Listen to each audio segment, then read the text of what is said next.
Bom, boa noite, pessoal. Os que estão presentes aí, estão conectados para participar da gravação, os que estão assistindo no momento posterior, sejam muito bem-vindos aí a mais essa aula.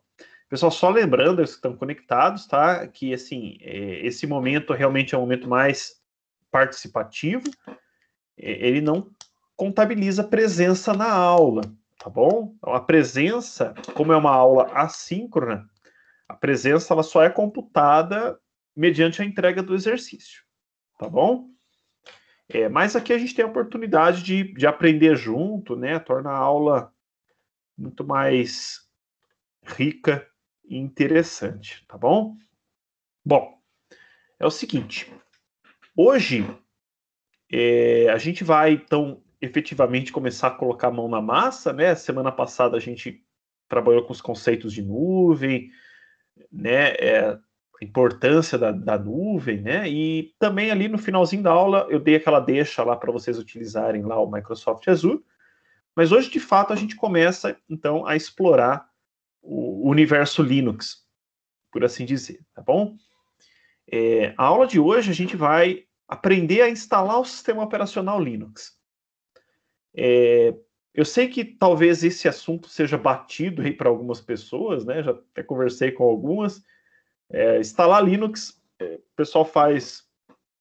Ou instalar sistema operacional de maneira geral, o pessoal faz aí com as mãos nas costas, né? Mas tem várias pessoas que nunca tiveram essa oportunidade, nunca passaram por isso, nunca instalaram nem sequer aí o Windows, quiçá o Linux, né? Então, a aula de hoje é principalmente para essas pessoas, para a gente poder nivelar aí o conhecimento da turma. Mas mesmo aqueles que já conhecem, já instalaram o sistema operacional, então, recomendo para vocês prestarem atenção, tá? Participarem aí do processo, porque a gente sempre aprende alguma coisa, né? A gente sempre tem alguma coisa aí ou outra para aprender, né? Às vezes a maneira como eu explico, né, torna alguma coisa mais clara, né? Torna algo mais entendido. Então a gente sempre tem alguma coisa aí para estar aprendendo, tá bom? Bom, eu vou compartilhar minha tela aqui com vocês.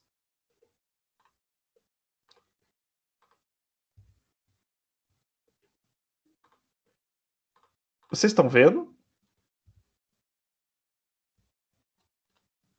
Sim.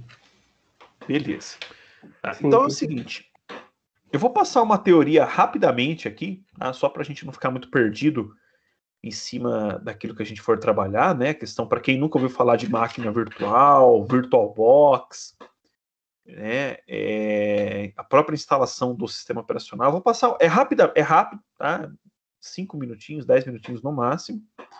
Só que antes disso, é o seguinte, para eu instalar qualquer sistema operacional, né, importa se é Linux, se é Windows, se é BSD, qualquer classe de sistema operacional, eu preciso aí dos arquivos de instalação desse sistema operacional, tá? E esses arquivos de instalação, eles são normalmente distribuídos aí, né, em um formato que a gente chama de ISO, tá?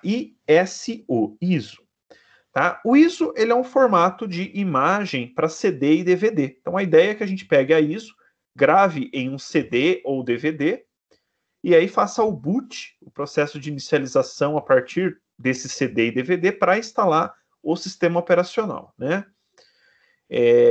Bom, a gente fala CD e DVD, mas é possível também gravar a ISO em um pendrive, né? Fazer o boot pelo pendrive, que aliás hoje em dia é o procedimento mais utilizado, né?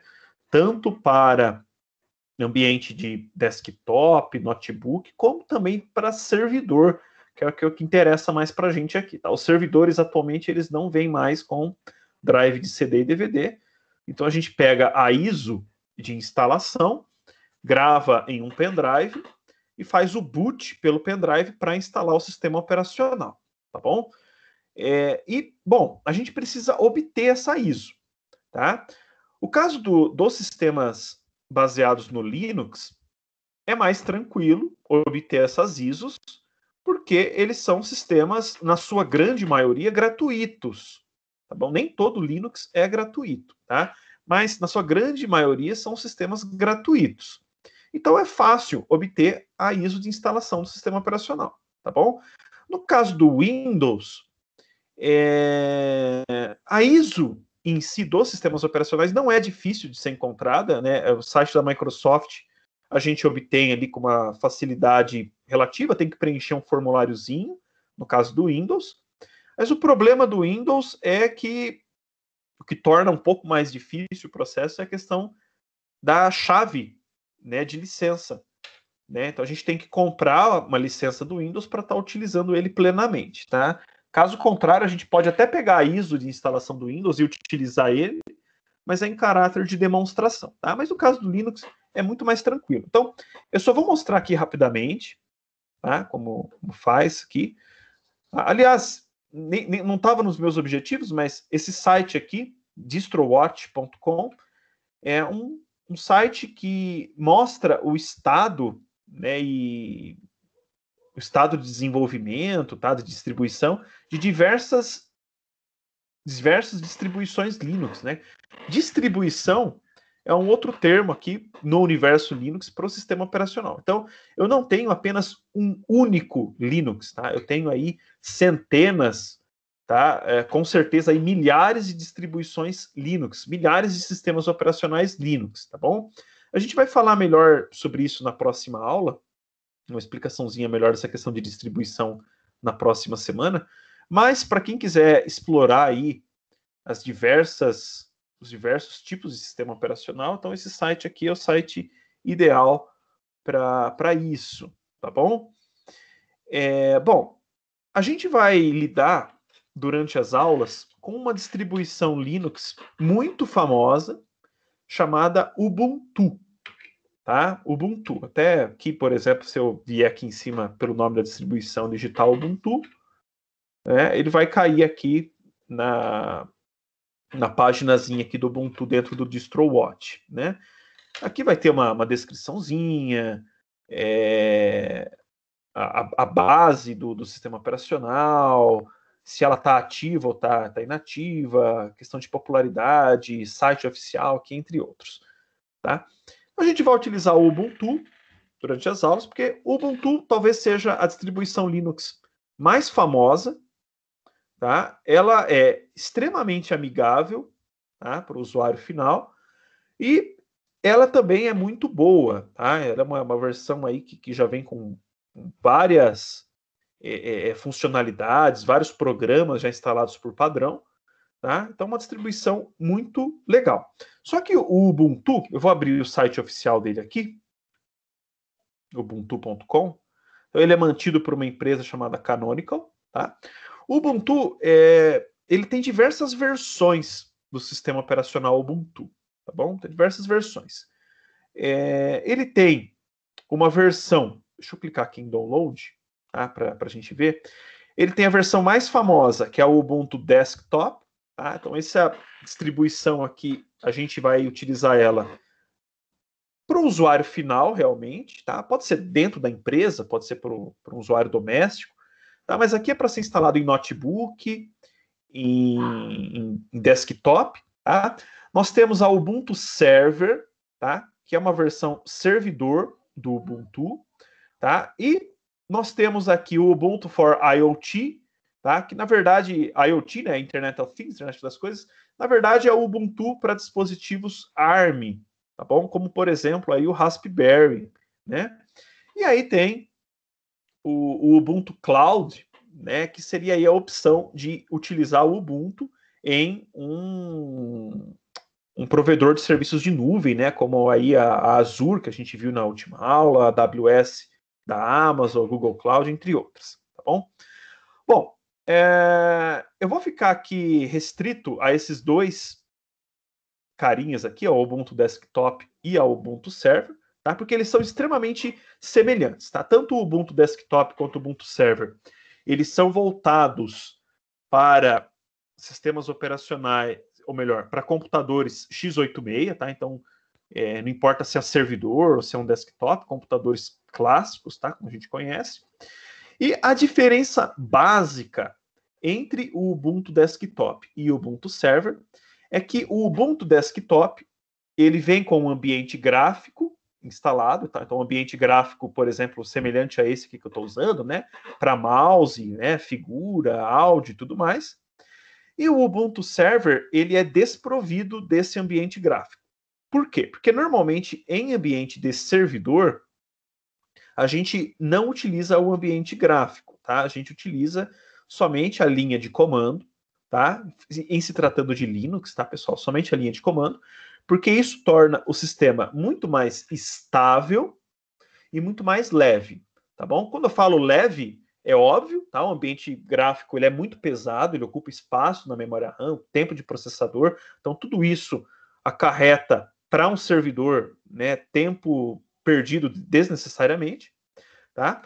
Mas também garante maior estabilidade, porque o Linux, a gente ouve falar que o Linux é muito estável, o Linux não trava, e assim, isso tem um grau de verdade, tá? Mas quando a gente coloca o ambiente gráfico no Linux, tá? A chance de acontecer algum travamento é muito maior, tá bom? Então, as coisas travam sim no Linux, às vezes eu preciso desligar o computador, reiniciar, tá? Eu vivo fazendo isso, às vezes, tá? Acho que não tanto quanto o Windows, faz tempo que eu não uso o Windows, tá?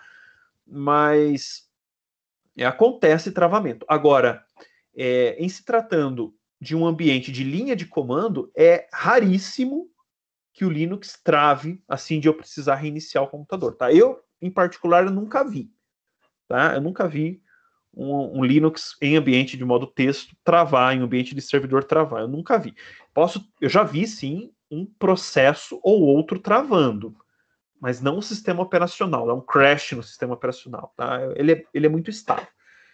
Então, a diferença básica é essa, tá? O Ubuntu Server, ele não tem o ambiente gráfico instalado, tá bom? Bom, então a gente, obviamente, durante as aulas, a gente vai usar o Ubuntu Server, tá bom? Mas poderíamos também utilizar o Ubuntu Desktop. Poderíamos instalar um servidor no Ubuntu Desktop? Você pode fazer isso, não tem problema nenhum, tá? Mas não é aconselhável, tá bom?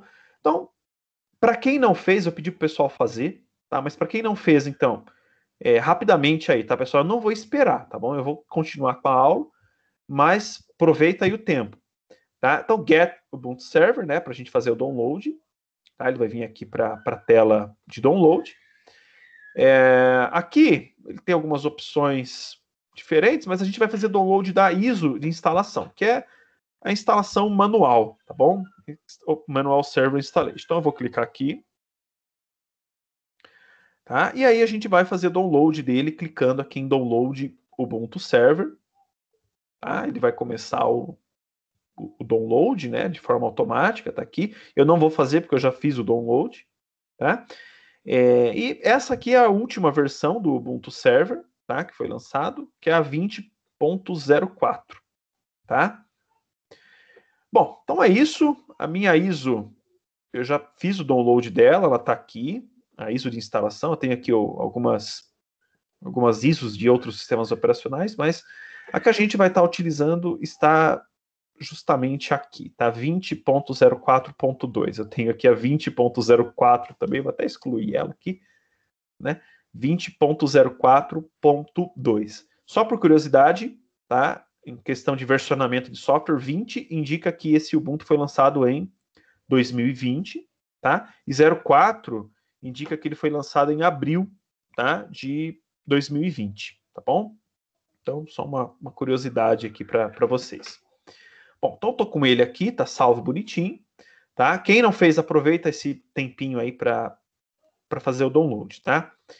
Bom, a gente vai instalar esse Ubuntu em uma máquina virtual, tá bom? O que é uma máquina virtual? Uma máquina virtual é um recurso, é uma técnica que a gente utiliza para otimizar o hardware do computador, tá bom? Então, tradicionalmente, a gente instala o sistema operacional em cima do hardware diretamente, tá? É o que acontece, por exemplo, no computador de vocês aí, tradicional, né? e o que acontece aí nos computadores dos usuários finais, tá bom? Então é isso que acontece. No entanto, às vezes, esse sistema operacional e todos os recursos que estão aqui por cima desse sistema operacional não utiliza totalmente o poder do hardware, tá bom? Então, muitas vezes, esse hardware aqui fica ocioso, seja o processador, a memória ou até mesmo o armazenamento. Então, a máquina virtual, eu estou passando aqui meio rápido, tá, pessoal? Porque eu espero que vocês deem uma lida depois também aqui, tá? A máquina virtual é uma forma de otimizar esse hardware, tá? Permitindo que diversos sistemas operacionais possam trabalhar em cima dele, tá bom? Mas diversos sistemas operacionais ao mesmo tempo. E cada sistema operacional trabalha em cima do que a gente chama de máquina virtual, tá? Ou em inglês o termo virtual machine, tá? Ou carinhosamente aqui abreviado de VM, tá bom? Então se eu falar VM, vocês sabem que eu estou me referindo a uma máquina virtual, tá bom? Então a máquina virtual, ela é uma abstração de hardware, tá? Na verdade, a máquina virtual em si, ela tem processador, ela tem memória, ela tem armazenamento, ela tem processador gráfico, GPU, ela tem placa de rede, ela tem tudo que uma máquina física, um hardware físico possui, tá? Mas a nível de software. E obviamente que esse software aqui acaba utilizando o hardware físico para ser processado, tá bom? E em cima da máquina virtual eu tenho um sistema operacional que está instalado nela, tá? Não necessariamente o sistema operacional da máquina virtual, também chamado de sistema operacional convidado, né, guest, né, o Guest Operation System, o sistema operacional que vai instalado aqui, não necessariamente precisa ser o mesmo sistema operacional que está instalado diretamente no computador, tá? Então, isso é uma coisa importante, acabei meio passando rápido, né? A utilização da máquina virtual não substitui a presença de um sistema operacional instalado diretamente no hardware, tá? Eu ainda tenho esse sistema operacional instalado diretamente no hardware, tá? Mas ele tem uma diferença. Ele tem um recurso que nós chamamos de hypervisor, tá? E esse hypervisor, é esse carinha aqui, que vai permitir que diversas máquinas virtuais possam ser executadas no sistema operacional hospedeiro, tá? Nesse sistema operacional hospedeiro aqui. Então, esse hypervisor é o gerenciador das máquinas virtuais, tá bom? E, como eu estava falando anteriormente, o sistema operacional convidado não precisa ser necessariamente o mesmo sistema operacional do hospedeiro, tá? Então, por exemplo, aqui, vou dar um exemplo para vocês, tá? Estou com o VirtualBox aqui o meu sistema é Linux, e eu tenho aqui, por exemplo, duas máquinas virtuais Windows, tá? Provavelmente aí na casa de vocês vai ser o inverso, né? Vocês têm o Windows e vai ser criado um sistema operacional Linux, tá bom? Então, essa é uma outra vantagem da utilização das máquinas virtuais, tá? Máquina virtual, pessoal, coisa muito importante que pode gerar confusão. Máquina virtual não é emulação, tá? Máquina virtual não é simulação. Eu não estou simulando um computador, tá? A máquina é virtual, porém ela é real, tá? Eu faço a seguinte brincadeira com os alunos, né? O seu dinheiro lá no banco, né? Atualmente, ele é físico ou ele é virtual? Normalmente é virtual, né? Ele é real ou ele é uma simulação? Seu dinheiro é uma simulação? Não, seu dinheiro é real, né? Ele existe. É a mesma coisa aqui, tá? Então, essa máquina aqui, apesar dela ser virtual, ela pode interagir com o ambiente físico, ela pode interagir com a sua rede, ela é uma máquina totalmente independente. Tá? Então, assim, vou dar um exemplo aqui para vocês. Aqui eu tenho três máquinas virtuais. Se eu ligo essas três máquinas virtuais aqui, é como se eu tivesse acrescentado na rede aqui da minha casa três novas máquinas ou melhor, eu vou falar 3 novas máquinas virtuais. Não, 3 novas máquinas. Tá? Eu iniciei 3 novas máquinas, só que elas estão, vamos dizer assim, utilizando ali o mesmo hardware, tá? É como se fossem aqui 3 espíritos, né? Assumindo o mesmo corpo físico aqui, né? Os 3 espíritos existem, né? Ali incorporam o mesmo corpo e como se fossem 3 pessoas diferentes, né? Uma analogia meio boba, mas para a gente entender, tá? Então é isso a ideia da máquina virtual, tá? Vantagem de utilizar a máquina virtual. Deixa eu ver se eu coloquei aqui. Coloquei. Economizo espaço físico, tá? Então, tem 3 máquinas aqui, tá? Não preciso mais de 3 máquinas físicas no meu espaço físico. Então, formas virtuais, tá de forma virtual aqui, né? Economia de energia, então, ao invés de gastar energia com 3 máquinas, tá? Eu gasto com uma apenas. Economia com gastos de hardware, tá bom? Então, 3 máquinas sendo executadas em um único hardware. Pô, isso é fantástico, tá? Maior facilidade para administração. Então, administrar as máquinas virtuais é muito mais simples, é muito mais tranquilo. E uma maior segurança, tá? Então, o que acontece dentro de uma máquina virtual não sai dela. Ah, mas essa máquina virtual vai contaminar de alguma forma com vírus, né? Outra coisa, essa outra máquina virtual aqui. Só se for pela rede, tá? Porque elas estão em rede, mas vamos dizer assim, de uma máquina contaminar a outra, porque elas estão no mesmo hardware físico, isso não ocorre, tá bom? Uma outra pergunta que pode surgir, pessoal, vocês podem me interromper, tá bom? Vocês estou falando muito, podem me interromper aí. Outra pergunta que pode surgir, Rodolfo, então, pô, vamos pegar meu notebook aqui e vou iniciar aqui, sei lá, 100 máquinas virtuais, então, né? Vamos pegar lá os computadores da escola, lá, todos os laboratórios, e colocar dentro de um único servidor, né? Substituir tudo por máquina virtual. Tá, então, assim, quantas máquinas virtuais eu posso ter dentro do meu computador? Tá? Obviamente que não é infinitas máquinas virtuais. Tá? O meu computador aqui ele tem uma configuração de hardware, ele tem memória, ele tem processador, ele tem espaço de disco disponível, tá? E a máquina virtual, ela ocupa tempo de processador, a máquina virtual, ela ocupa memória e a máquina virtual ocupa espaço em disco, tá? Então, quantas máquinas virtuais eu posso ter dentro do computador? Então, vai ser limitado pela configuração do seu hardware, tá? Vou dar um exemplo aqui para vocês, tá? A minha máquina física aqui, ela tem 8 GB de memória, tá? Essa máquina virtual aqui, chamei aqui de Lubuntu 2, ela está, ou melhor, ela pode ocupar até 1024 megabytes de memória. Então, ela pode ocupar 1 GB de memória. Então, no pior caso, essa máquina, ela está pegando emprestado ali, sugando para ela, né? Dos meus 8 GB, 1 GB para ela. Tá? Por que eu falo no pior caso? Porque eu inicio aqui. Se ela estiver ocupando, por exemplo, 512 megabytes de memória, ela vai ocupar 512 mega, né? Então vai ficar, os outros 512 vai ocupar. Mas à medida que ela for sendo utilizada, abre programa, abre recurso, ela vai até 1024 mega, tá? Essa aqui do Windows 10 pessoal, tá? Coloquei aqui pessoal porque é para uso pessoal meu, né? Ela está ocupando aqui até um total de 4 GB de memória. Tá? Essa aqui é outro Windows, né? 3 GB de memória. Ou seja, o que vai acontecer? Se eu iniciar essa máquina e essa máquina, as 3 ao mesmo tempo, o que vai acontecer? 3 mais 4, 7, mais 1, 8.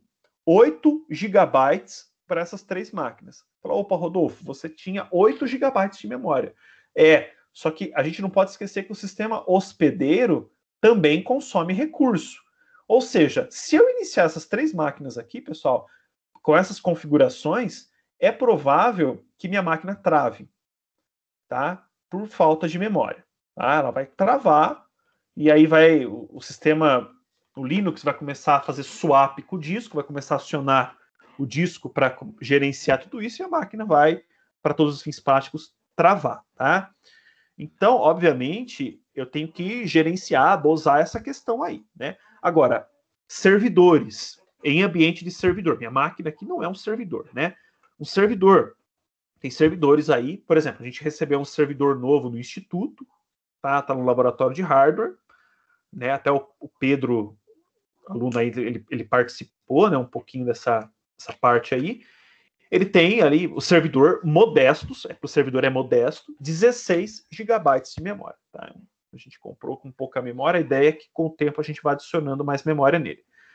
Tem outro servidor lá no laboratório de hardware que tem 32 gigabytes de memória. Tá? Tem um servidor lá na CTI que ele vai ter, se eu não me engano, acho que 64 ou 128 gigabytes de memória. Tá? Então, quanto mais memória o servidor tem, mais máquina virtual eu posso ligar ali de forma simultânea, tá bom? Então isso é, obviamente, algo que tem que ser levado em consideração, tá bom? Bom, voltando aqui, falando um pouco aqui desse hypervisor, tá, pessoal? Esse hypervisor aqui, isso aqui é importante. O hypervisor, eu tenho basicamente dois tipos de hypervisor. Eu tenho o hypervisor que eu instalo a nível de programa, tá? Então, eu tenho qualquer sistema operacional tradicional, então Windows, Linux, qualquer sistema operacional, e eu vou lá e instalo o hypervisor como um programa. Tá? Esse é o primeiro caso de hypervisor, e é o caso do hypervisor que a gente vai utilizar aqui, o VirtualBox. Tá bom? Então, o VirtualBox, ele é esse tipo de hypervisor. Tá? Nós temos um outro tipo de hypervisor, que é um sistema operacional, vamos dizer assim, projetado, tá, específico para trabalhar com virtualização. Tá? Então, percebo que esse sistema que eu tenho aqui, que é o Might, ele não é um sistema operacional voltado exclusivamente para trabalhar com virtualização. Não, eu instalei o VirtualBox nele aqui e vou usar virtualização, mas não é a especialidade dele. Tá? Então, os sistemas operacionais com o hypervisor embutido, vamos dizer assim, né, nele é possível que a virtualização ela ocorra em um nível um pouco mais próximo do hardware. Tá? Então, o VirtualBox, por ser um aplicativo, o desempenho das máquinas virtuais pode ser, ou melhor, normalmente é um pouco inferior do que sistemas operacionais com hypervisor embutido. Tá bom? Eu acho que eu não coloquei aqui, realmente eu não coloquei, tá? Mas aí esses sistemas operacionais aí a gente tem aí alguns disponíveis, né? Inclusive, vou falar aqui, né? O trabalho do Pedro, o nosso aluno aqui, o colega de vocês é o Pedro, né? Pedro Juan Franco Guilo, né? Semestre passado ele fez, né, Pedro? Até se quiser comentar alguma coisa, fica à vontade, tá? Ele trabalhou com um projeto de bolsa ensino com a gente, né?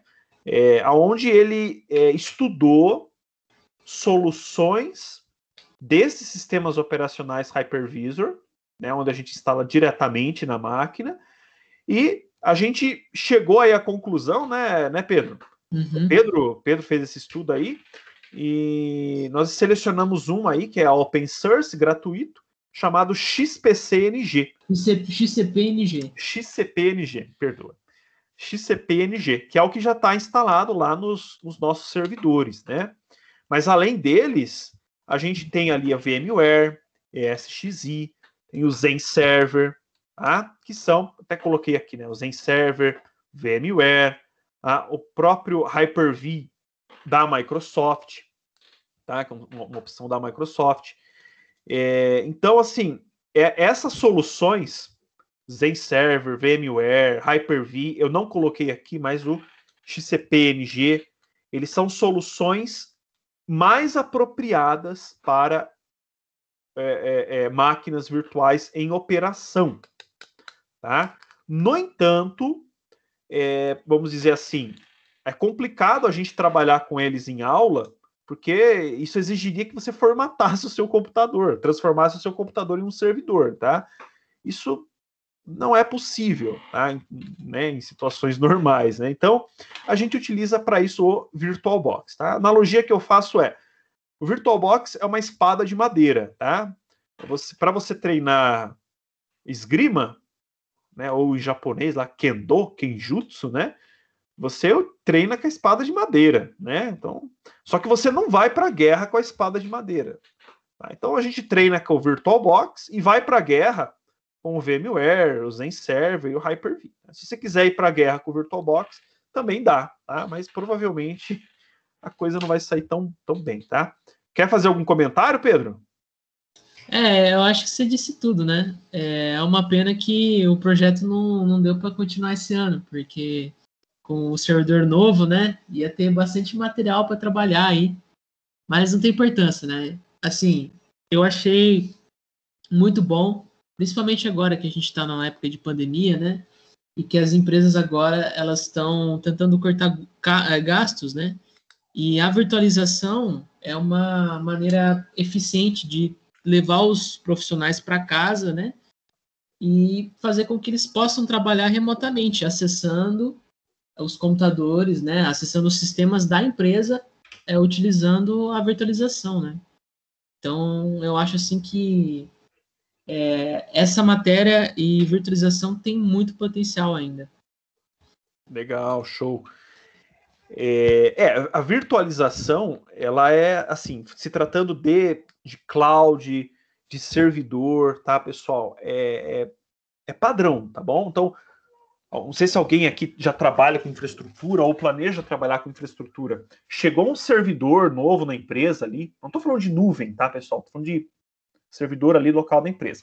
Você tem duas opções. Ou você instala o sistema operacional diretamente no servidor, tá? Eu pego lá o Ubuntu Server, instala o Ubuntu Server diretamente naquele servidor. Tá? Essa é a primeira opção. A segunda opção é você instalar um desses hypervisors aqui nele, tá? E instalar os servidores que você possui através de máquinas virtuais, tá? Essa segunda abordagem é padrão hoje em se tratando de servidor, tá bom? Então, você instalar o sistema operacional diretamente no hardware do servidor, hoje é impensável se fazer, tá bom? Hoje é impensável. Ah, Rodolfo, mas hoje a gente usa Docker, né? Hoje a gente usa container. Excelente, pessoal, é isso mesmo, tá? Só que container não é substituto para máquina virtual, tá? Na verdade, o container, se tratando desse lado, o container, ele vai rodar, então, assim, em cima da máquina virtual. Então, ok, você vai utilizar o container, perfeito, tá? Mas eu tô falando aqui de um nível mais abaixo, tá bom? Estou falando de instalação de sistema operacional diretamente, tá? Então, isso é uma coisa legal para a gente ter em mente, tá? Container não é substituto de máquina virtual, tá? Um ataca de um lado, o outro ataca do outro, tá? São coisas totalmente diferentes, tá? Pessoal, falei bastante, agradeço o Pedro aí. Alguém tem algum comentário? Quer fazer uma pergunta nessa parte ou a gente já pode começar com a prática? Professor, queria fazer um adendo. Pode falar, Vinícius. É que eu estava vendo aqui e eu acho que em alguns computadores você precisa ativar alguma configuração na BIOS relacionada ao Hyper-V para conseguir usar o VirtualBox com maior desempenho. É verdade. Tem esse detalhe aí. Pode acontecer, pessoal, vamos ver, de alguém ter algum problema em utilizar o VirtualBox, porque, bom, aí tem duas opções, tá, Vinícius? Eu vou pegar a sua explicação, vou expandir um pouco, tá? Primeiro é o que o Vinícius comentou, que a gente tem que ativar uma opção de virtualização na BIOS, tá bom? E aí, assim, você tem que olhar se aparecer algum erro, se acontecer um erro, tem que ir lá, não tem jeito, pessoal, tem que ir lá na BIOS, resetar o computador e ativar lá na BIOS, tá? Agora, existem alguns processadores mais, vamos dizer assim, de linha de entrada, eu não sei se é o caso de alguém aqui, que é um processador um pouco mais, assim, voltado para um usuário mais iniciante, que não possui as benditas instruções de virtualização. tá? Eu estou falando de processadores tipo Atom, tá? Esses processadores um pouco mais... Centrino também, né? Centrino, esses processadores um pouco mais, assim, modestos, tá? Então, aí esses caras aí não trabalham com virtualização. Se for o caso de alguém aqui da classe, se alguém não conseguir, eu peço para vocês entrarem em contato comigo para a gente achar alguma solução, tá bom? Então, talvez, assim, você não vai conseguir instalar o sistema operacional, mas talvez seja possível, por exemplo, utilizar lá o WSL da Microsoft, tá? Ou talvez aí alguma outra solução que a gente possa pensar juntos, tá? Tem algumas ideias aí no meio do caminho, tá bom? Mas obrigado, Vinícius. De nada. Alguém mais quer fazer alguma colocação, gente? Alguma pergunta? Tanto é, o Vinícius falou sobre isso e eu justamente estou com esse problema. Vou ter que rebootar para mexer aqui no VirtualBox. Entendi, Tem esse lance aí, né? Acho que por padrão não é habilitado, né? Então. Eu vou mandar uma print aqui do problema pro pessoal aí. Se o pessoal tiver a mesma coisa, aí já sabe. Não tem como configurar para virtualização no VirtualBox? Para a virtualização, Gabriel?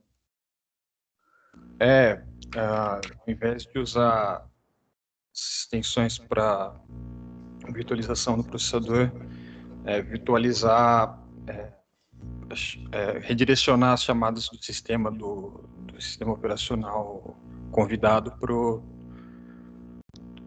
sistema operacional da máquina mesmo. Alguma opção legado, coisa assim. Emulação, né? Fazer emulação. Acaba virando uma emulação. Olha, no VirtualBox, eu sinceramente eu não conheço, tá? Essa opção. Eu posso dar uma pesquisada para ver se existe, tá, Gabriel? Mas eu, sinceramente, eu nunca, assim, é que assim, eu também nunca precisei no fundo, tá bom? Nunca chegou nesse caso de algum aluno chegar e tá com esse tipo de problema e a gente tentar solucionar por esse lado, tá? Mas a gente tenta, tá bom? Se for o caso de alguém.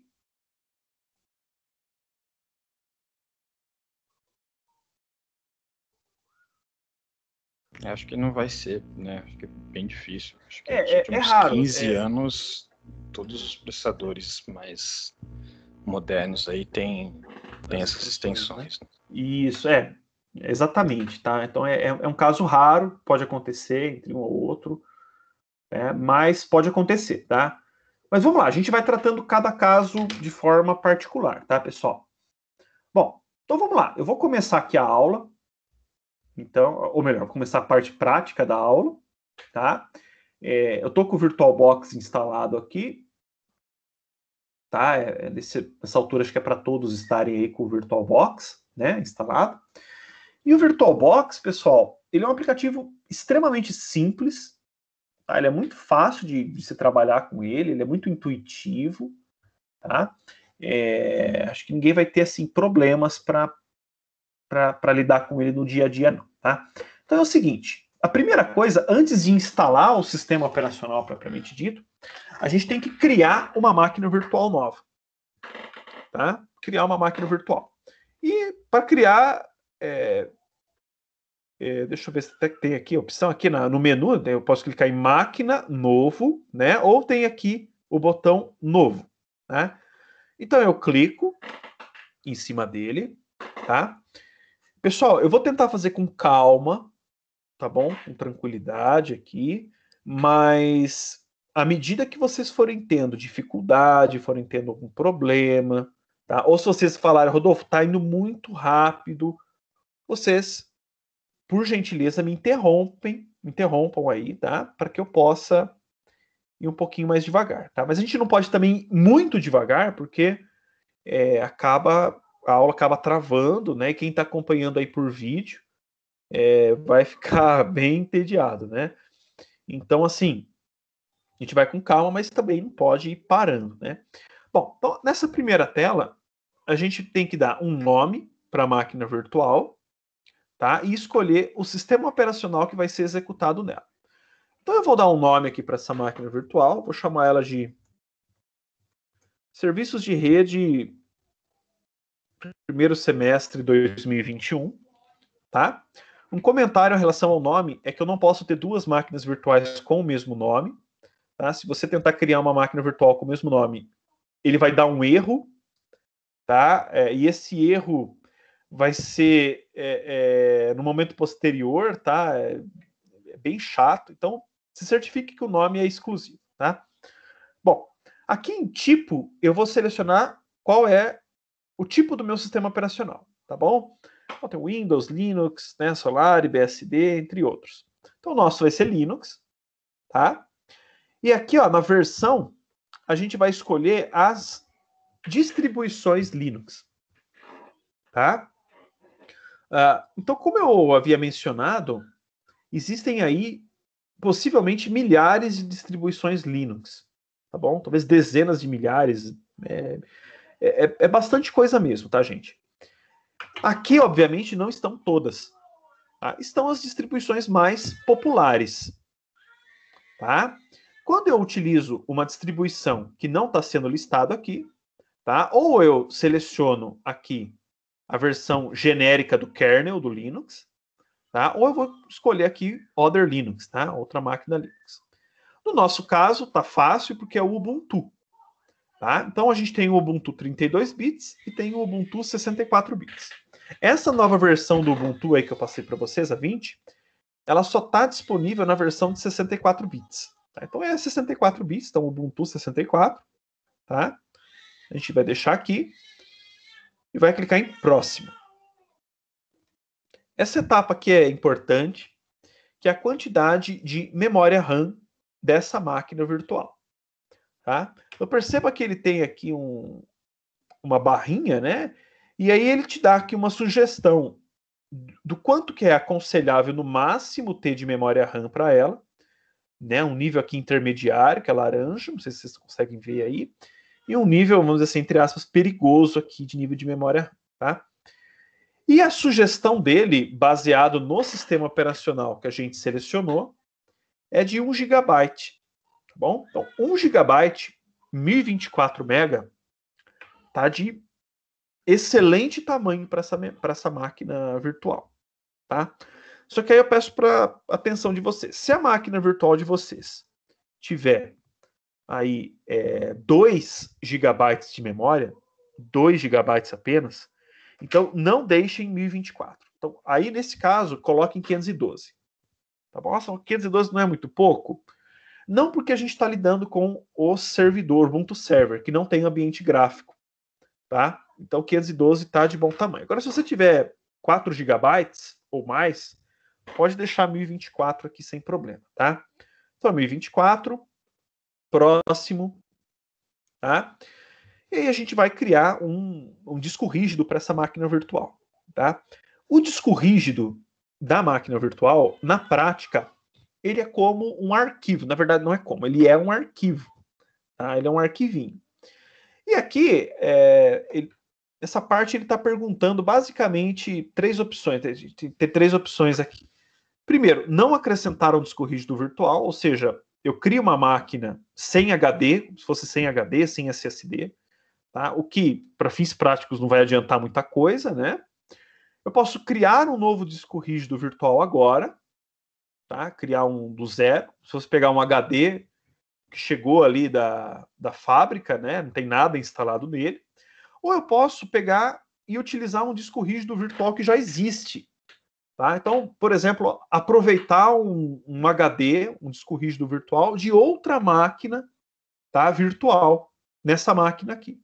Tá? Como se fosse realmente tirar o HD de uma outra máquina e colocar numa máquina nova. Tá? No nosso caso, a gente vai criar um novo disco rígido virtual, tá bom? Agora. Tá? Aqui ele está recomendando criar um disco rígido de 10 GB, tá? A gente vai escolher o tamanho daqui a pouco. Então, cliquei lá em criar. Aqui ele vai abrir um novo, olha só, uma nova janelinha, um novo wizard só para o HD, tá bom? Aqui é o tipo do formato de arquivo, tá? Então, VDI, VHD, VMDK, tá? O padrão dele é esse VDI. Esses outros aqui é para fazer migração com máquinas virtuais, por exemplo, da VMware, tá? Então a gente não vai fazer isso, então vamos deixar VDI mesmo, padrão. Próximo. Essa parte aqui é interessante, que é o seguinte: eu posso criar um HD lá, por exemplo, de 10 GB. Tá? Se eu deixar em tamanho fixo, por exemplo, ele vai criar para mim um arquivo agora, nesse momento, de 10 GB. Então, agora seu HD vai ficar com 10 GB a menos. Se eu deixo dinamicamente alocado, o arquivo ele pode chegar até 10 GB. Só que vamos dizer que, por exemplo, após a instalação do sistema operacional, tenha ocupado ali no HD 1 GB, por exemplo. Dos 10, você ocupou apenas 1. Né?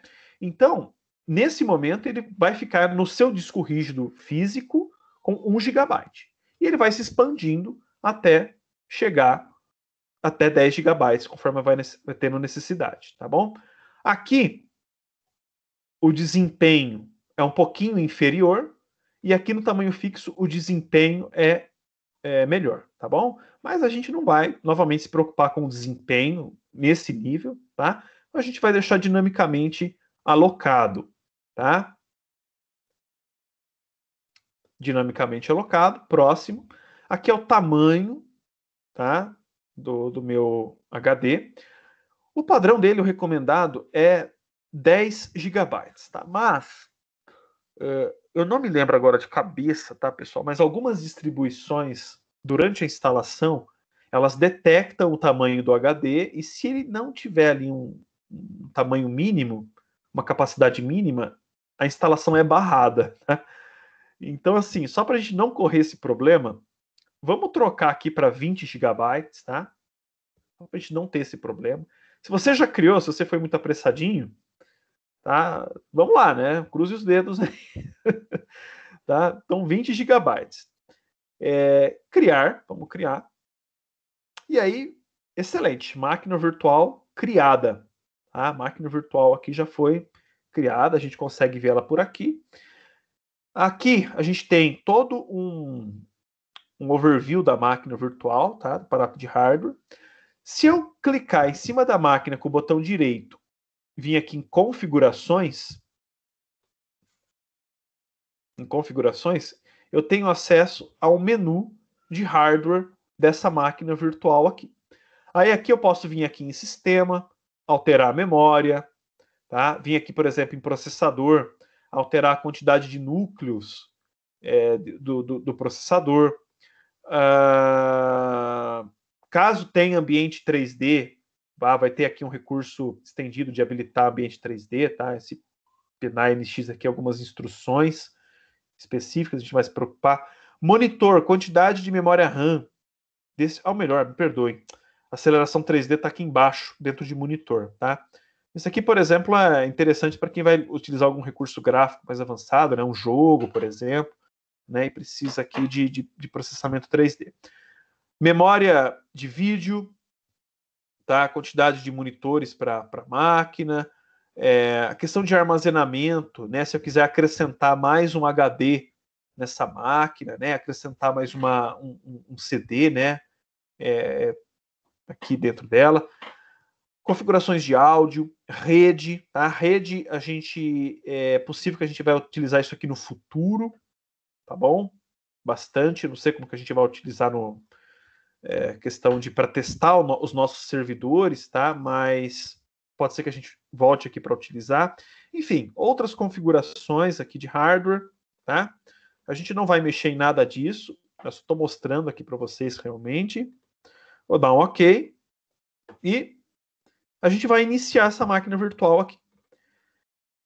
Nesse momento, essa máquina aqui, ela não tem nada instalada nela, tá? O HD dela tá vazio, tá? Como se eu tivesse tirado ali o computador da caixa, com a diferença que normalmente quando a gente compra um computador aí, tira da caixa, o sistema operacional normalmente já está instalado, tá? Nesse caso, o sistema operacional não está instalado, tá? E como é o primeiro boot que a gente está dando, ele vai cair aqui nessa tela, que é para ajudar a gente a inserir, tá, aqui um arquivo de instalação, uma ISO, para instalar o sistema operacional dentro dessa máquina, tá? Então, para quem já instalou um sistema operacional num computador tradicional, seria o equivalente aqui de eu abrir o drive de CD e colocar ali a mídia no drive, tá? Ou de eu espetar um pendrive ali para fazer o boot pelo pendrive, tá bom? Epa! Cliquei sem querer aqui para fora, tá? Então aqui ele está perguntando, olha, da onde que eu devo ler os arquivos de instalação do sistema operacional? Por padrão, ele está selecionado aqui drive para mim, né? Porque eu tenho drive de CD aqui no meu computador, tá, pessoal? Então, drive do hospedeiro, HL, DVD, RAM, e tal, é o meu drive de CD. Então, ou seja, nesse momento, se eu tivesse com CD físico, eu poderia colocar o CD aqui, tá? E aí ele leria os dados aqui para instalar o sistema operacional a partir do CD físico. Mas não é o nosso caso, né? No nosso caso, a gente tem uma ISO de instalação, é um arquivo, tá? Então a gente vai clicar aqui, selecionar um arquivo de disco óptico virtual. Vamos clicar aqui. Vamos clicar em acrescentar. Professor, pode falar. Desculpe interromper. Eu acabei fechando essa telinha sem querer e agora quando eu abro a máquina ele não aparece mais essa opção para mim. Tem algum outro jeito de eu chegar? Tem. Essa tela? Tem. Vamos lá então. Para quem aconteceu... Bom, eu só vou fechar aqui. É Marina que está falando, né? Isso. Tá, eu só vou fechar aqui só para mostrar, para terminar, e aí eu já ajudo você, tá bom? Beleza, obrigado. Então eu clico aqui em acrescentar. Vou selecionar a minha ISO, tá? A minha ISO tá meio escondidinha aqui, mas é por causa do Linux, tá, pessoal? Então ela vai estar aqui, ISO, tá? E aí eu vou selecionar aqui o Ubuntu Server, tá? Ele vai vir aqui para dentro. E aí eu vou escolher, e aí ele vai vir para cá, Ubuntu 20.04 Live, blá, blá, blá. E aí é só clicar em iniciar, tá? E aí ele vai começar a dar boot no processo de instalação. No caso da você, Marina, ele tá assim, né? Isso. Tá. Então você vai vir aqui em cima, ó. Uhum. Dispositivos, tá? Aí tem aqui, ó, discos óticos, tá vendo? Uhum. Discos óticos, você vai clicar, vai vir aqui, opa. Escolher uma imagem de disco. Tá? Escolher uma imagem de disco. Aí você vem aqui, seleciona. Tá? Vou fazer aqui, seleciona. Tá? E aí ele vai vir para cá. Ele vai ficar aqui, né? Perceba que ele vai ficar ticado aqui, ó, a ISO. Tá? É como se eu tivesse inserido realmente o CD no computador, tá bom? Uhum. Aí a gente vem aqui em máquina e reinicializar para ele fazer o boot. Tá. Tá bom? Para ele fazer o boot do CD. Beleza. Tá? Aí ele vai cair aqui nessa tela. Então o pessoal deve estar aqui. Não sei se vocês notaram, mas a tela inicial ela tem um fundinho roxo, né? Que é característico do Ubuntu, tá? Então a cor, na minha opinião, assim, você fala Ubuntu, que cor que vem na sua cabeça, Rodolfo? O roxo. Tá? Então vem o roxo. Então o roxo, para mim, define o Ubuntu. Tá? Não sei se quem já tem uma experiência aí concorda ou não. Tá? A mesma coisa, essa questão de cores é interessante, né? Enquanto ele está iniciando, aí a gente vai falando algumas coisas. O Linux Mint que eu utilizo aqui, uma cor que define para mim ele é o verde. O Debian, né, outra distribuição, uma cor que define para mim ele é o azul. Tá? Aliás, esse sistema que eu estou usando aqui, que é o Mint, ele é um derivado do Ubuntu. Tá bom? É uma distribuição que deriva do Ubuntu. Então, os criadores pegaram o Ubuntu, fizeram algumas modificações e aí lançaram o Mint. Tá? O Ubuntu, por sua vez, ele é uma derivação do Debian. Tá? O Debian. Tá? Então, pegar os desenvolvedores, no caso a Canonical, pega o Debian, faz algumas modificações e chega no Ubuntu. Tá? Tranquilo aí, pessoal? O Pedro colocou aqui o print do erro, né? Não tinha visto.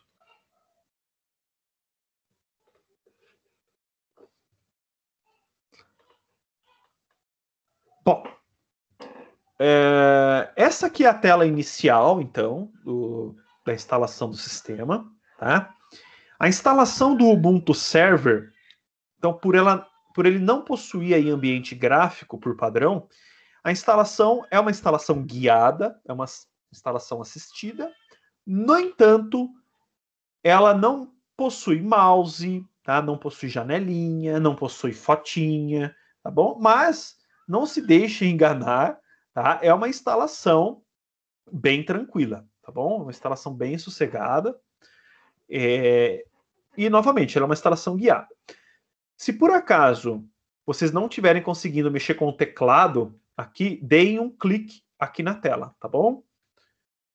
Então, aqui é o idioma da instalação. Então, percebam que, olha só, não tem português, tá? Mas não temos problemas nenhum com isso, né? Então, a gente vai aqui para o inglês, ou se você é familiar com outro idioma, pode ficar à vontade para escolher, tá?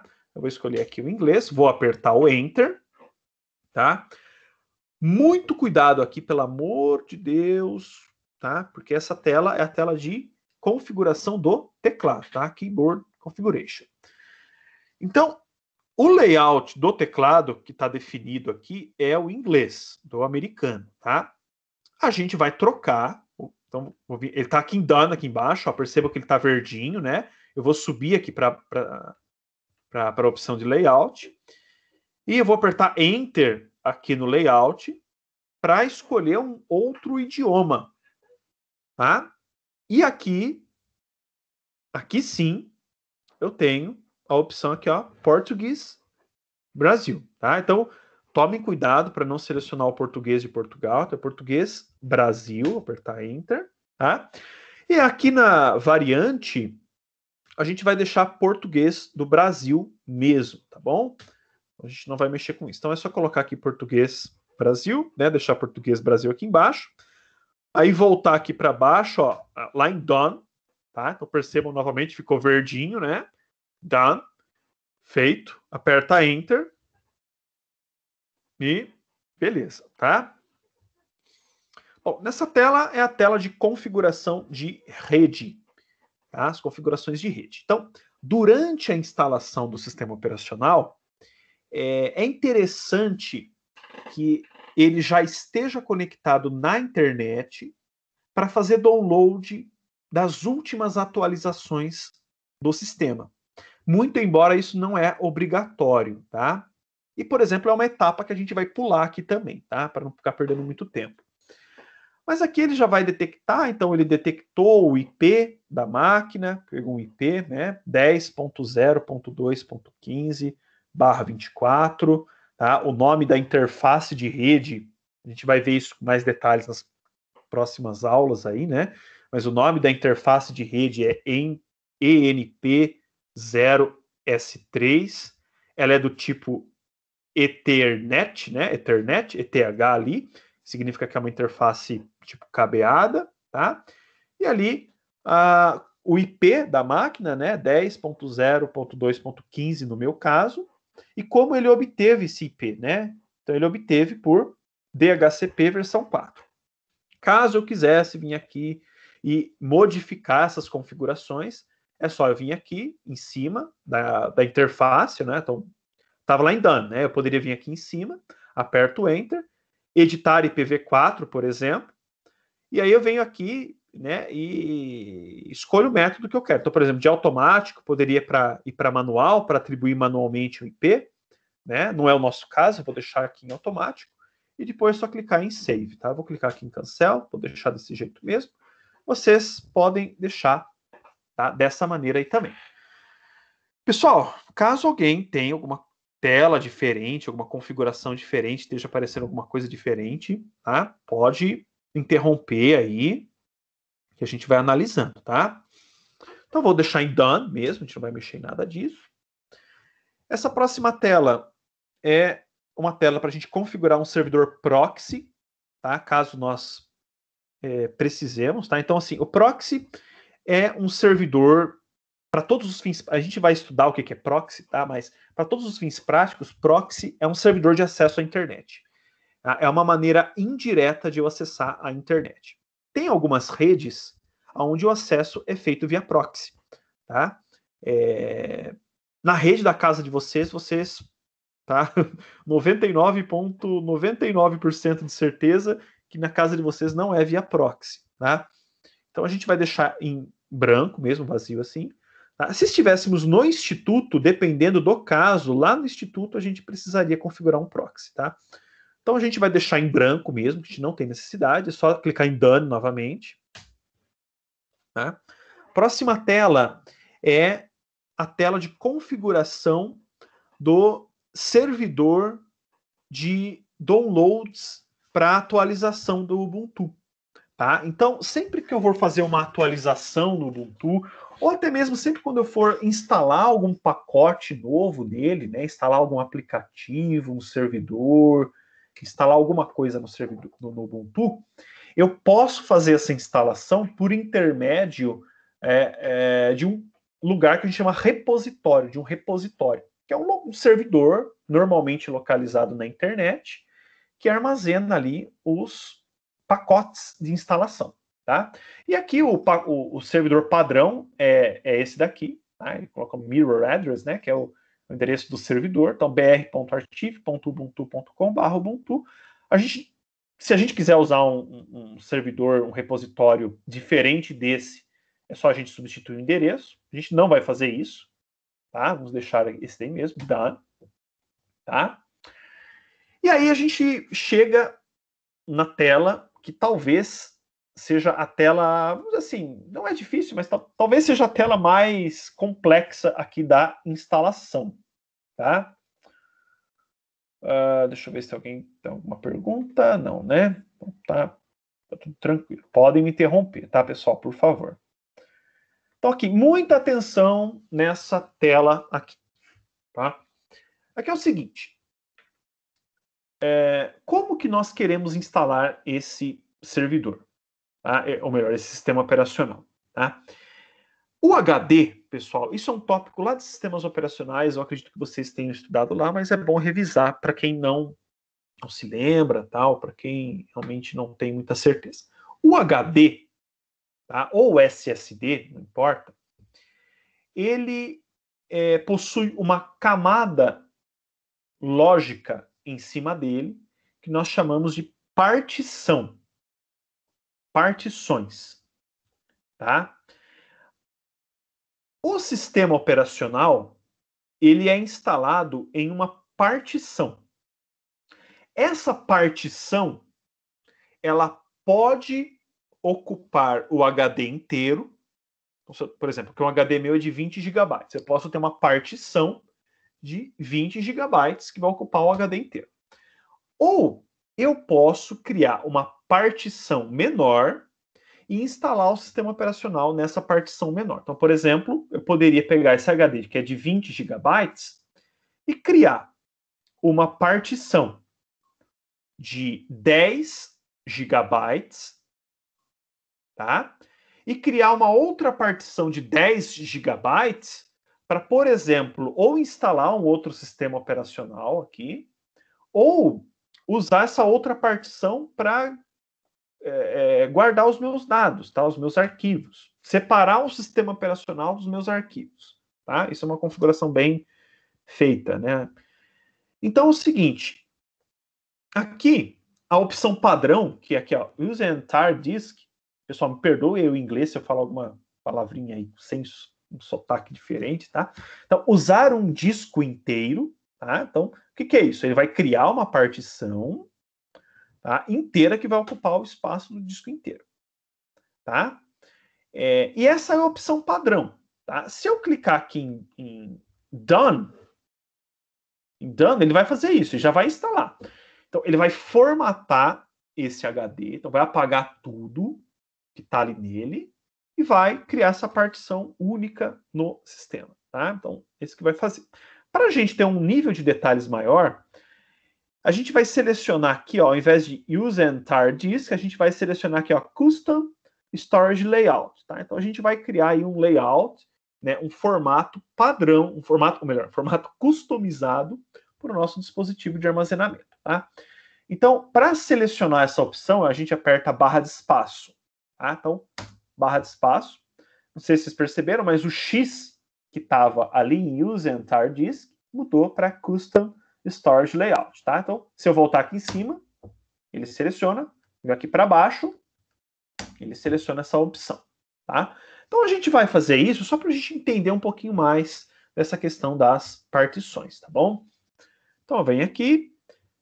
Aí eu vou descer, então selecionei a opção, desço aqui para Done, ficou verdinho, né? E vou apertar Enter para prosseguir. Tá? E aí, beleza. Tá? Aí ele está aqui. A gente tem aqui a lista dos nossos dispositivos de armazenamento ali em device. Então tá lá, VBox, Hard Disk, tem todo um códigozinho, né? Um ID. Esse é o nosso HD. Então essa máquina, ela tem apenas um HD de 20 GB, tá? Um HD de 20 GB. E a gente vai fazer o quê? Criar uma partição em cima desse HD, tá? A gente vai criar uma partição. Então, como é que eu vou fazer isso? Ó, percebam que eu estou selecionado ali o HD, né? Então, VBox, então tá cinzinha, indicando seleção. Eu vou apertar Enter. Apertei Enter. E aí ele vai aparecer um menuzinho aqui do lado, tá? Desse menuzinho, eu vou vir aqui em ADD GPT Partition, tá? Então, partição do tipo GPT. GPT é uma tabela que indica como que essas partições elas são organizadas, tá bom?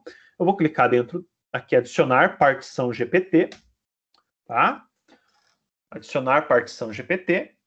E aqui ele vai indicar o tamanho, tá? Qual que é o tamanho dessa partição? Então, eu vou colocar aqui uma partição de, vou colocar aqui 18 gigabytes, tá? Então, eu escrevi 18G, tá? 18G, esse G aqui indicando o gigabyte, tá bom? Então, 18 gigabytes. Aqui embaixo, formato. Então, toda partição, ela precisa ter um sistema de arquivo, tá? Aqui ele está indicando de formato, tá bom? Isso é válido para Linux, isso é válido para Windows, tá bom? Qualquer sistema operacional, qualquer partição, tá? Tem um sistema de arquivo, um formato apropriado. Então, o termo formatar significa aplicar um sistema de arquivo, ou aqui como está a legenda, um formato, em cima de uma partição, tá? E existem diversos tipos de sistema de arquivo. Aqui ele está dando 3 opções, tá? ext4, XFS e BTRFS. Aí tem a swap também, tá? Tem esses 4 tipos aqui. A gente vai deixar o ext4, tá bom? Que é a partição padrão do Linux. E aqui é um conceito chamado ponto de montagem, tá bom? Que é qual diretório do Linux está responsável por essa partição. Tá? Qual diretório do Linux vai ficar associado com essa partição? Eu não vou entrar em detalhes muito agora, porque tem uma aula no futuro que é uma aula de montagem, tá? De montagem, desmontagem de partições. E aí eu vou deixar para falar melhor sobre isso lá no futuro, tá? A gente não vai, então, se importar muito com esse mount nesse momento. Então, 18 GB do tipo ext4. Vou clicar em Create. Tá? E aí, percebam que aqui em cima, ele criou a partição. Então, a partição está indicada aqui. E o meu HD, ó, percebam que agora o HD tá aqui, 20 GB. E embaixo dele ali, né, tem lá Free Space, espaço livre, 1.999 GB. Então, a gente tem ainda espaço livre ali, terra de ninguém, né, 2 GB de armazenamento. E a gente vai usar justo esse espaçozinho para criar uma outra partição aqui, tá? Então, como é que eu faço isso? Deixo selecionado aqui o disco, aperto Enter novamente e vou clicar aqui em adicionar GPT, né, partição GPT, ADD GPT Partition. Então, vou clicar aqui, tá? O tamanho, novamente, tá a mesma coisa. Então, tamanho. Vou colocar aqui 1.997. Então, para ele ocupar tudo aqui, né? escrevi o G aqui na frente, só para indicar que é gigabyte, né? E aqui no formato, a gente vai colocar um formato diferente aqui nessa partição. Tá? A gente vai tirar o ext4 e vamos criar uma partição do tipo swap. Swap, tá? Então, criamos uma partição swap. Eu já vou falar um pouquinho dessa swap aqui, tá? Vou clicar em Create. Clicar é boa, né, pessoal? Me desculpem. Vou selecionar a opção Create, né? Create. E agora dá para ver aqui as duas partições do meu HD e dá para ver também que não tem mais espaço livre, né, no HD, tá bom? Bom, o que é essa tal de partição de swap? Tá bom? Aliás, o sistema operacional vai ficar instalado nessa primeira aqui que a gente criou, né? E essa swap, a tradução de swap em inglês, uma possível tradução seria troca, tá? Inversão, talvez, né? A swap é uma área de troca do HD que vai ser utilizado pela memória virtual do sistema operacional para ficar trocando dados com a memória RAM, tá bom? Então é o seguinte, quando a memória RAM tiver muito próxima de atingir o seu limite, tá? O sistema operacional vai começar a alocar os dados nessa partição aqui do disco, tá? E aí, para que esses dados sejam processados, ele vai começar a trocar os dados com a memória RAM, tá? Isso é o sentido de swap. Essa partição, ela é obrigatória? Na teoria, não, tá? Algumas instalações de Linux não proíbem o usuário de instalar o sistema sem swap. Algumas instalações exigem que o swap esteja criado, tá bom? Então, se a gente tivesse escolhido a opção manual, era possível que o próprio instalador já criasse para a gente a partição de swap, tá? No entanto, ela é recomendada, tá bom? Ela é recomendada. Existe uma regra de ouro que ela é falada, essa regra de ouro é falada desde a época que eu aprendi a trabalhar com Linux há 15 anos atrás, tá? Desde quando eu comecei a fazer técnico de informática, essa regra de ouro supostamente aí é válida, né? Supostamente, já explico por quê.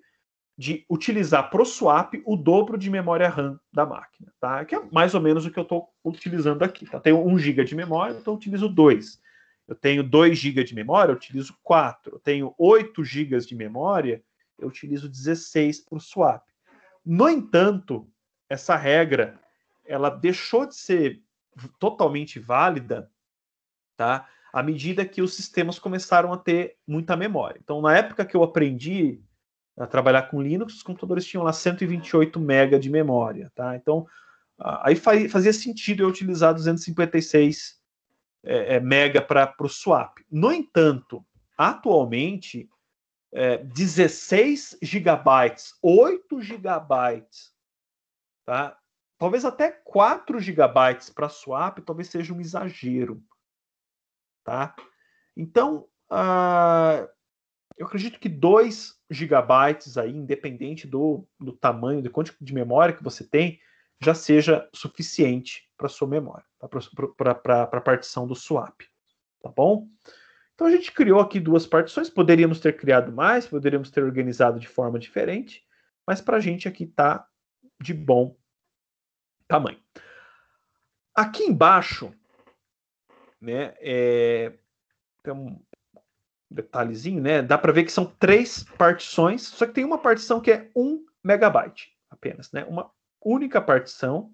Essa daqui foi criada de forma automática, que essa partição aqui é a partição que vai ser instalada um sistema de inicialização do sistema operacional, tá?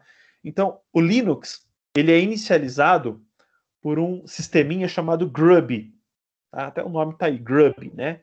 Então, a ordem do boot funciona assim. A BIOS, através do post, chama o Grub e o Grub chama o Linux, tá? A vantagem do Grub aí no meio é que o Grub poderia inicializar outros sistemas operacionais, como, por exemplo, um outro Linux, ou um Windows, ou um BSD, ou um macOS. Então, o Grub ele fica entre a BIOS e esses sistemas operacionais que estão instalados no computador. Tá? No nosso caso aqui vai ser apenas um único sistema operacional, né? Mas o Grub já fica aí de prontidão caso a gente queira instalar um outro sistema. Tá? Então tem a partiçãozinha do Grub, 1 megabyte aqui, tadinho, deixa aqui, 1 mega não é nada para ele, né? A partição do sistema inteiro mesmo, tá? Então, aqui formatado com ext4, e a partição do swap, tá bom? Vou escolher done, aqui, done. Ele vai pedir uma confirmação, porque essa é uma medida destrutiva, né? Então a gente vai formatar, de fato a gente está formatando esse HD, né? Aplicando esse formato, essas partições, e isso vai destruir os dados que estão ali, tá? Então a gente vai escolher continue, até parece vermelhinho aqui, né? Para a gente se atentar no que a gente está fazendo. Óbvio que isso aqui não é uma ação de usuário final, né? Então é uma ação técnica, então a gente sabe o que a gente está fazendo, né? Então continue. E aqui a gente entra na parte mais light da instalação. Tá? Pessoal, desculpa, tem uns comentários aqui. Gabriel colocou um comentário aqui para o Pedro. Habilitar as extensões por padrão VirtualBox detecta se o processador suporta VTX ou MDV. Então a configuração da VM está tecnicamente certa. Se você tiver com pressa, por outro lado, vai nas configurações da VM geral avançado, desabilita o suporte. Legal, Gabriel. Então com isso é possível sem habilitar as instruções, né, Gabriel? Então, é para funcionar. Outra coisa que pode estar acontecendo também, mas aí eu já não sei se essa configuração é o suficiente. É conflito com o Hyper-V. Eu tive esse problema um tempo atrás, mas ele não chegou a barrar a virtualização. O VirtualBox tentava usar o Hyper-V como motor de virtualização, né, do Windows, mas não chegou a barrar, assim. Mas como no dele deu erro, eu acho que é porque o VirtualBox percebeu que ele tem um processador que suporta as extensões, mas como não está habilitado na BIOS, não tá dando para rodar a máquina virtual, né? Máquina virtual. Mas eu acho que acho que é o suficiente, vamos ver. Pode ser que o desempenho fique um pouco inferior, Sim. né? Mas também a gente está lidando com uma máquina, novamente, que é CLI, a linha de comando. Uhum. Então, assim, acho que não vai ser detectável, tá, o desempenho, mas beleza, tá? Não no nível que a gente vai estar utilizando aqui durante as aulas, mas show. Pessoal, estou prosseguindo aqui, a gente vai preencher os dados, tá? Aqui é o nome, não é o nome do usuário, tá? Então, aluno IFSP, por exemplo, o nome da minha máquina, tá bom? Vou chamar essa máquina de IFSP. O nome de usuário, aqui sim, tá? Então, vou colocar aqui aluno, tá? Letra minúscula, sem espaço, que não comece também com números, tá bom? Regra de nomeação de variável, gente. E a senha? Pessoal, todo semestre tem aluno que esquece a bendita da senha, tá? Instala o sistema operacional, tá? E aí esquece a senha. Pelo amor de Deus, pessoal, tá? Ó, IFSP, tá? 1, 2, 3, 4, 5, 6, tá? O seu nome é uma senha boba para não esquecer realmente, tá bom?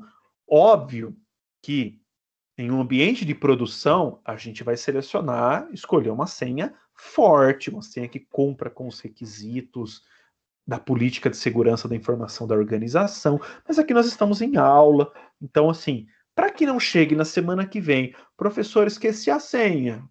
Tá? Então, para que não chegue nesse tipo de situação, uma senha simples, e mesmo assim, anote ela aí no papel, tá? Não tem problema anotar essa senha no papel. Então, por favor, tá? Bom, vim aqui, depois aqui embaixo, done. Done. Tá? Essa etapa é uma etapa exclusiva do Ubuntu Server, então essa etapa não teria no Ubuntu Desktop. A gente tem a opção de, nesse momento, instalar um tipo de servidor, tá, chamado OpenSSH, que é um serviço de acesso remoto que utiliza o protocolo, o serviço SSH, para fazer o acesso remoto a essa máquina virtual. Tá? O OpenSSH é uma ferramenta fantástica aí de acesso remoto. Tá? Ou melhor, o SSH, de maneira geral, é uma ferramenta fantástica. Mas a gente vai ter uma aula para esse carinha mais para frente, tá? Então a gente não vai instalar o OpenSSH nesse momento. A gente vai instalar manualmente ele mais para frente, tá? Então vamos deixar sem instalar mesmo, tá? Done. E aqui, caso eu quisesse instalar outro tipo de serviço, né? Outro pacote, algum tipo de servidor na minha máquina, nesse momento, eu poderia selecionar aqui, por exemplo, com barra de espaço, né? Selecionar que tipo de serviço que eu quero instalar, e ele já instalaria para mim aqui de forma automática, tá? Sem precisar instalar manualmente depois. Então, por exemplo, aqui, até interessante, estava os meninos no horário de atendimento e eles comentaram aqui do Nextcloud, né? Então dá para instalar o Nextcloud, que é um tipo de servidor de arquivos em nuvem, tá? O Docker, o famoso Docker, Mosquito, que é um broker MQTT, tá? O pessoal de IoT a gente lida bastante com Mosquito, tá? PostgreSQL, Mini DLNA, eu uso Mini DLNA, usava Mini DLNA aqui em casa, tá? Ele é um servidor multimídia. Você pode deixar os arquivos hospedados no seu computador e, por exemplo, assistir da sua televisão, caso ela suporte o DLNA. Enfim, tem aqui alguns serviços, tá? Alguns famosos não entraram aqui, não sei porquê. Apache, por exemplo. Cadê o Apache nosso aqui, né? O NGINX, servidor web bastante utilizado também, não estão aqui no meio. Mas a gente não vai selecionar nada, tá, pessoal? A gente vai clicar aqui em Done e pronto, tá? Ele vai fazer a instalação do sistema operacional. Agora é só aguardar realmente, tá? Esse processo de instalação, ele deve durar algo em torno de 10 a 15 minutos, dependendo da sua máquina, tá? Mas após isso, o sistema já está instalado, tá? Alguma dúvida, pessoal, até agora? Professor, só uma parte que eu me perdi, foi na parte do OpenSSH. Precisa marcar a opção ou não? Não, Matheus, pode deixar ele desabilitado que a gente vai instalar ele mais para frente, tá? Manualmente.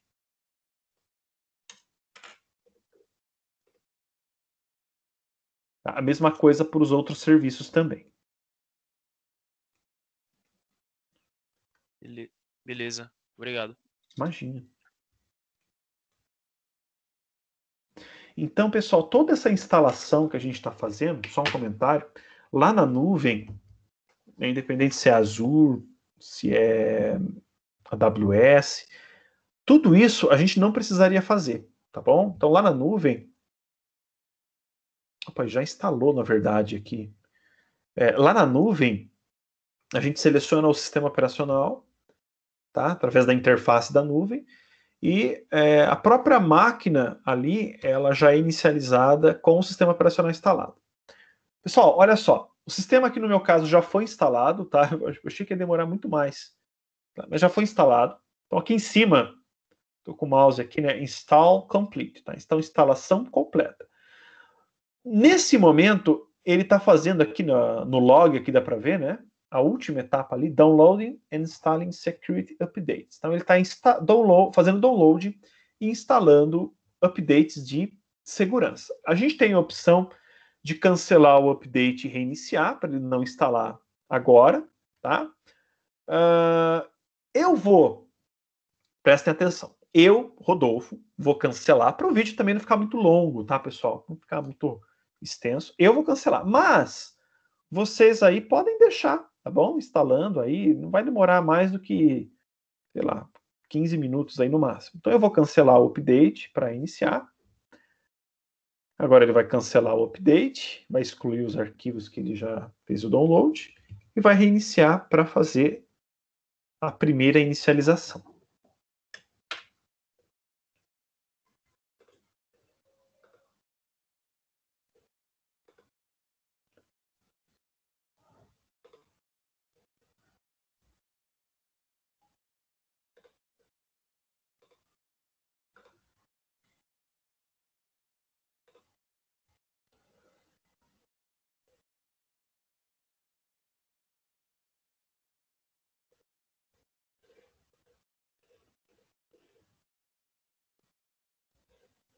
Só aguardando.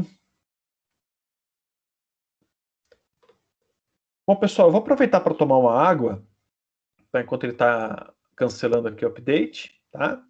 Eu já volto.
Pessoal, voltei, tá?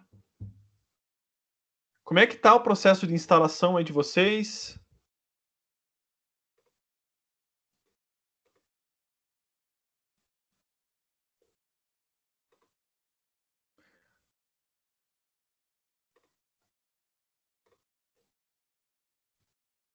Olha que coisa, né? Se eu não tivesse cancelado o meu update, capaz que ele já estava terminando também. Legal, Marina. Show.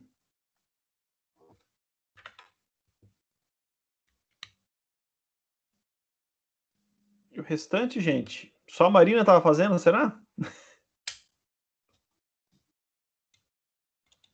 Por aqui tudo certo também, professor. Show. Show. Meu Deus, que coisa. Eu poderia reiniciar minha máquina aqui, mas e o medo?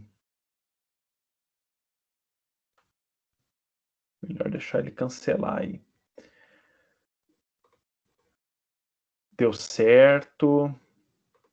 Beleza. Se ele tivesse só baixado, né? O problema é que essa mensagem ela é muito ambígua, é baixando e instalando, aí trinca, né? Então, né, é assim, ele está cancelando, provavelmente ele está desinstalando aquilo que ele já instalou. Não dá para saber, né, direito o que ele... Vou clicar aqui em Full Log para ver. É isso mesmo. Que saco, viu?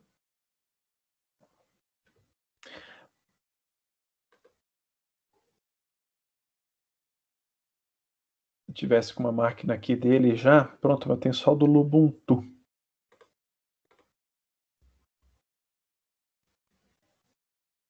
Mais alguns minutinhos já termina. Aproveitando então, pessoal, enquanto ele está terminando de instalar, falar um pouquinho do exercício da aula, tá? Explicar um pouquinho sobre ele. Então, na verdade, o exercício é em cima daquilo que a gente fez, tá? Então, vocês vão instalar um outro sistema operacional GNU Linux ou BSD, tá? BSD é uma outra classe aí de sistemas operacionais Unix-like, né? Então, Unix, começa com U, não L, tá? Então, sistemas Unix são os sistemas que, de certa forma, derivam do Unix, tá? Mesmo que seja só a nível de inspiração. É o caso do Linux, tá? Do BSD, do macOS, tá? Ou melhor, não é iOS, né? É o macOS mesmo. Solaris, então sistemas que derivam aí do Unix, que é a grande maioria. Tá? O Windows não deriva, tá? O Windows nesse ponto ele é um ponto fora da curva, né? Muito embora para ambiente de desktop ele é o sistema operacional mais utilizado do mundo, né? Então vocês vão selecionar um sistema operacional aqui, tá? Eu coloquei algumas sugestões aqui, mas na verdade vocês podem escolher outros, tá bom? Então, a melhor fonte para pesquisar é justamente o DistroWatch, tá? Então aqui tem bastante opção para visualizar. Mas aqui eu coloquei algumas famosas, tá? A mais simples, sem sombra de dúvida nenhuma, é o Ubuntu Desktop, tá bom? Então o Ubuntu Desktop ele é bem simples. O Linux Mint também ele é bem tranquilo, tá? Então, do nível do Ubuntu, né? O Debian é relativamente tranquilo também de fazer a instalação dele, tá? Bem sossegado. O que talvez seja um pouco mais complexo é o FreeBSD aqui na história. Então, se você quiser um pouco mais de desafio, parte para o FreeBSD, tá? O Fedora ele é da linha do Red Hat, tá? Então, o Ubuntu ele é de uma ramificação de famílias aí do Linux, que começam no Debian, tá? E o Fedora é de uma outra ramificação que começa no Red Hat, tá? A famosa Red Hat aí que foi adquirida pela IBM. A Red Hat também ela é muito utilizada em ambientes de servidor, tá? Bastante utilizada. O Ubuntu também tá? Mas eu acho que para mercados um pouco maiores, né, vamos assim, servidores um pouco mais robustos, a Red Hat ela acaba sendo utilizada, porque tem todo um suporte por trás, né? A empresa Red Hat ela é bastante focada nessa questão do suporte do sistema operacional, mas ele já é um sistema operacional pago. Tá? O Red Hat ele é pago, ele é um sistema operacional, é um Linux pago. E o Fedora ele deriva dele, tá? E é gratuito a utilização. A gente também tem o Linux Arch, o Gentoo, tá? E, pessoal, tem muitas distribuições Linux, tá? Se vocês procurarem, vão ter algumas distribuições brasileiras, inclusive, tá? Podem escolher aquela que vocês mais quiserem, tá bom? Bom, terminou a instalação. Ele está dando falha aqui de desmontagem do CD-ROM, tá? o CD, é como se o CD tivesse espetado no meu computador ainda. Talvez seja o caso da Marina também. Eu vou vir aqui em discos óticos. Ele já exitou, já não está mais aqui. Então, beleza. Só vir aqui, eu vou apertar Enter. E aí ele vai iniciar o sistema operacional já instalado.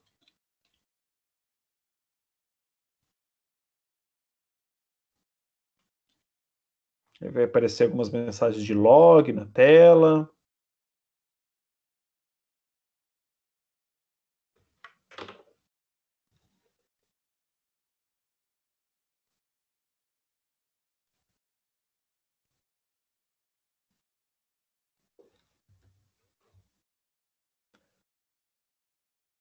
Tô achando fazer uma coisa.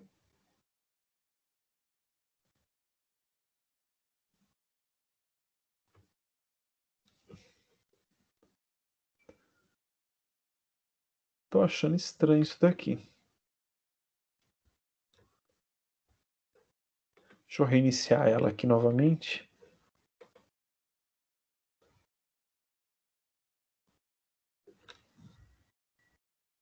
Então, essa tela aqui é a tela do Grub, né, do gerenciador de inicialização. Então, vai inicializar o Ubuntu.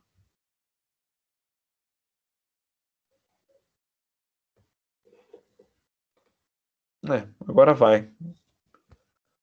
Tinha dado algum erro na inicialização anterior aí.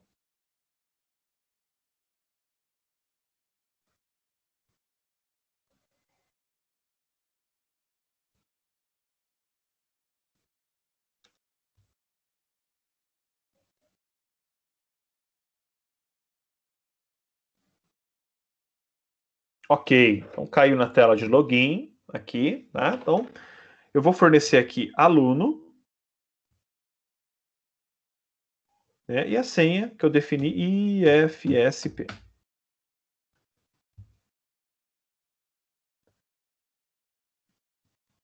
Então, pronto. Pessoal, normalmente as primeiras inicializações aqui do sistema, ele começa às vezes do nada a imprimir algumas mensagens de log atrasado. Por exemplo, agora, né? Imprimir uma mensagem de log atrasada.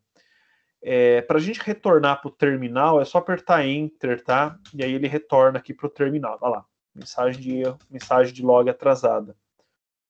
É meio chatinho isso daqui, mas depois de um tempo aí elas param de aparecer, tá bom? Bom, então está instalado o sistema aqui, tá? Então agora os comandos, a interação com o sistema operacional, tá? E a gente vai começar a ver os comandos, né? Como que a gente lida com o sistema operacional na próxima aula, tá bom? Então tem bastante coisa aqui para ver. Então, realmente não tem, vamos dizer assim, modo gráfico aqui, não tem mouse, então não adianta vir com mouse, não querer selecionar, tá? Que aqui é só teclado, tá bom? O que a gente tem aqui é exatamente o que eu tenho aqui também, tá? Só que aqui, vamos dizer assim, é um emulador de terminal, tá? É um aplicativo gráfico para lidar com o terminal, e aqui já é o terminal direto, sem ambiente gráfico, tá bom? Então, se a gente chegar nessa tela aqui, a gente sabe que está tudo instaladinho, está bonitinho. E é isso, pessoal. Vocês chegaram nessa tela, pessoal que terminou a instalação. Beleza. Deixa eu perguntar aqui. Tá? Obviamente, quem participou, tudo, né? Quem nunca fez a instalação do Linux? Quem nunca tinha feito a instalação do Linux? Legal, Marina. Deu para entender como é que foi o procedimento? Como é que foi, Gabriel?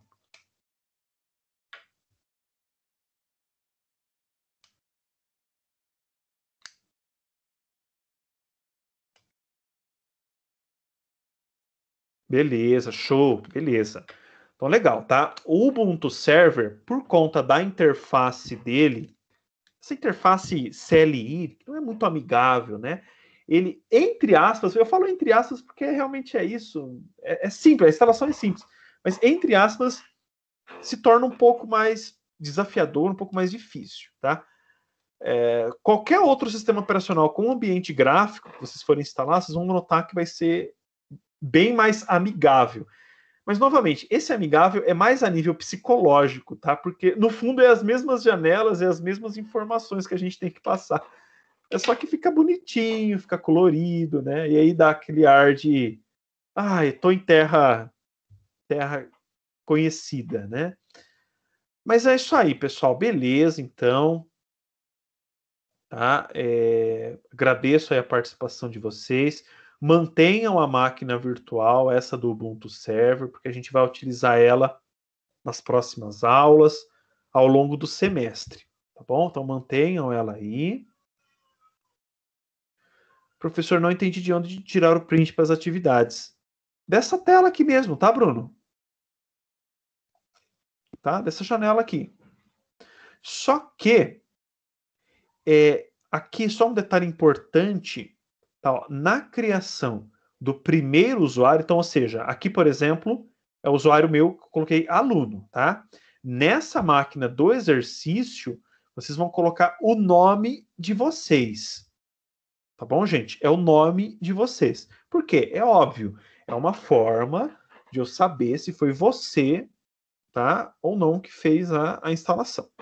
Tá? Então, você colocar o nome, o seu nome lá, o primeiro nome, tá? E no print screen tem que aparecer o seu nome, tá, Bruno? Então é isso que eu tô pedindo. Ok?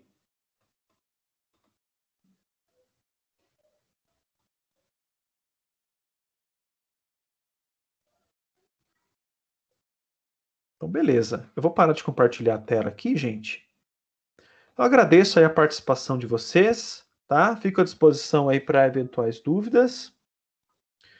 Vou encerrar aqui o vídeo.